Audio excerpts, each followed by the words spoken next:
In this video, I'll show you how to make a banner that you can use on your opt-in pages, your sales pages, your website, Facebook, wherever you need an image.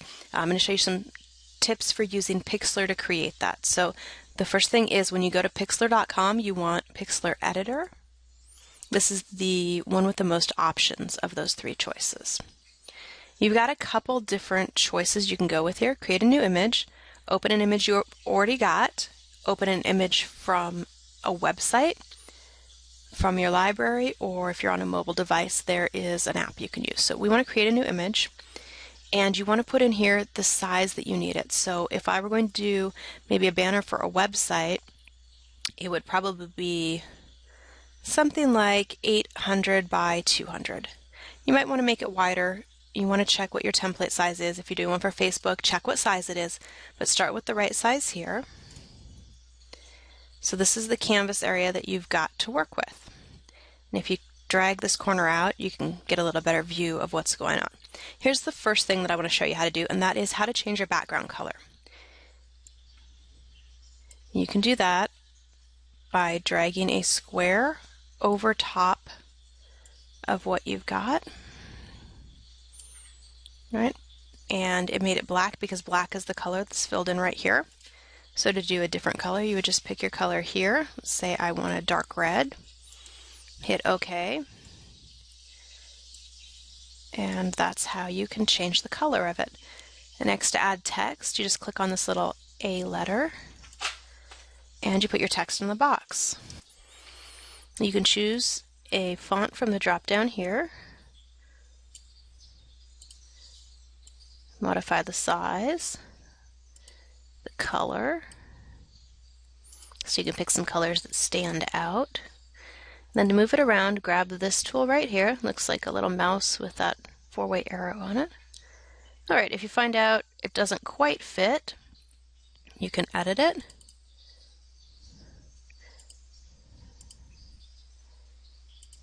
And change the size.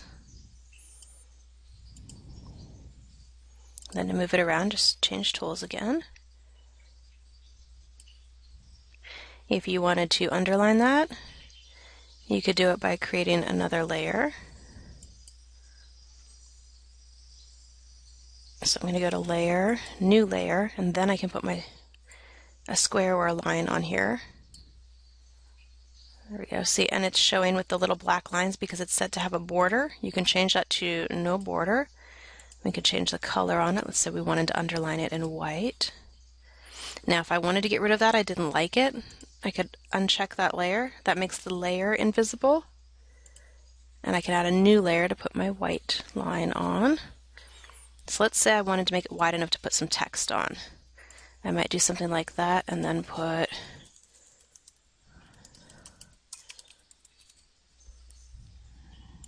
something else in here.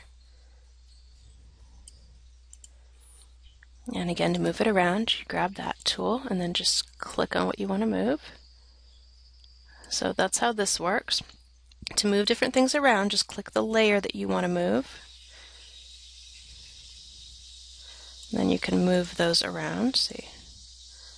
Now, it disappeared behind it because the order they're in over here. So if I drag this one up, it comes back.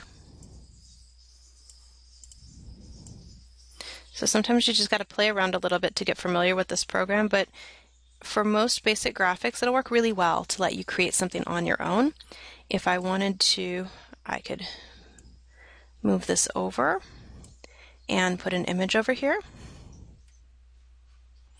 So let's say I've got an image that I want to add to this. The first step would be to have that image downloaded to my computer already.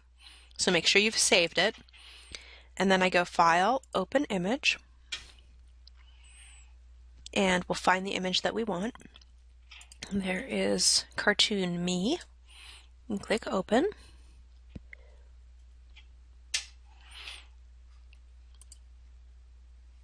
Now I'm going to go to Select All, and then I'm going to go to Copy. I'm going to click back to this image and paste. Now, that particular image is much bigger than it needs to be. So the first thing I need to do is change the size, and you can do that with free transform right here. See how I put the box around it? I can grab one of these blue dots and drag it down to be a different size so that it fits on here. And if I want to put this on top of that line, then I look over here at the order on the layers. Oops, yes, I wanted to apply that change I made. And then I can just drag the layers around, and there I'm on top of it. And if I decide I want that a different size, again, make sure the layer that you want to work with is selected here, and then free transform, and that will let me make myself the size I want to be right there. All right. And then I would go back and edit this so that it's fits in the space. And that might mean making it 2 lines instead of 1 maybe. One thing that this doesn't do, which is kind of annoying, is it doesn't center text. So if I wanted to center that second line, I would have to just put some spaces at the beginning of it until it's about centered. So you can see how I did that.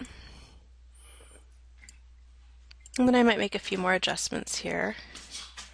Move some things around.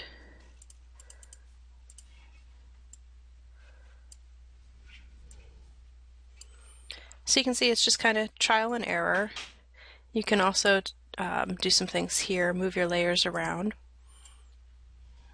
I gotta put this one on top of the other layer again. There we go.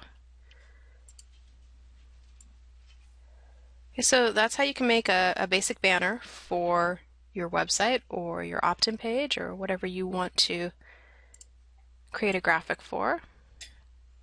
When you get it the way you want it, which if I were actually going to use this, I would go back to my background and change that color.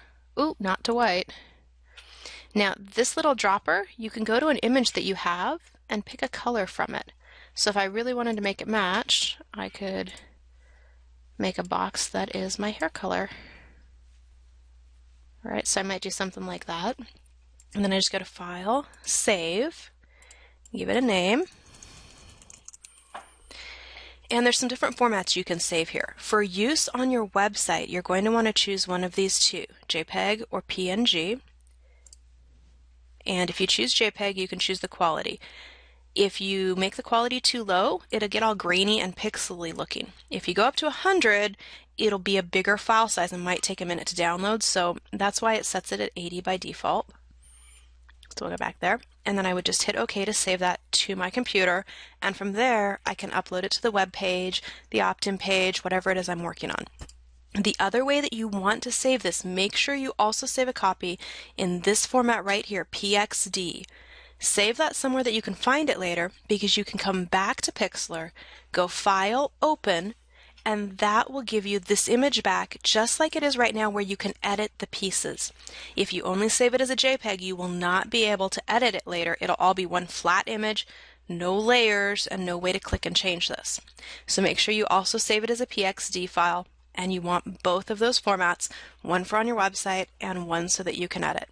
Okay, I hope this has been helpful and gives you some ideas of how you can use this particular tool to design some graphics for yourself.